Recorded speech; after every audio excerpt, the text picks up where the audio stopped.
Léna, 10 ans, a succombé à la maladie après plus de 3 ans de combat contre un cancer rare des os. À seulement 10 ans, Léna se battait depuis 4 ans contre une tumeur osseuse rare à la colonne vertébrale, le cordum, une maladie qu'il a emportée mardi 3 juin dans la commune d'Anné-aux-Yonnes, rapportent nos confrères du Bien public. Léna souffrait d'un cordum, une forme de tumeur qui touche les os et les tissus mous appelés sarcomes. Ce type de cancer ne représente que 3% de l'ensemble des tumeurs osseuses. Chaque année, la maladie est détectée sur seulement une personne sur 1 million.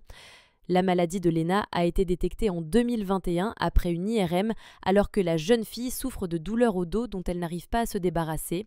Au début de sa prise en charge, les traitements suivis fonctionnaient, mais Léna a subi une récidive 1 an après. Cette fois-ci, c'était derrière la tête, dans la continuité de la colonne vertébrale, racontait sa mère. Léna est ensuite opérée avec succès, mais là encore, le cancer revient sous forme de 2 tumeurs sur le côté droit du thorax.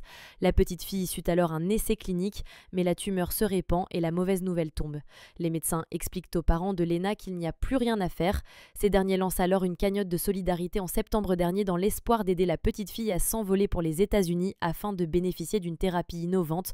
Près de 200 000 € avaient été récoltés et Léna a pu tenter ces traitements qui se sont révélés inefficaces. Ces derniers mois, l'état de santé de la fillette avait décliné. La petite fille avait arrêté les chimiothérapies à la fin du mois de mai et était rentrée chez elle dans le village d'Anéo. Quelques jours avant son décès, elle avait assisté malgré sa santé fragile à une course équestre, la course de la Bague à Semur en Auxois le samedi 31 mai, que sa mère a remportée et lui avait dédiée.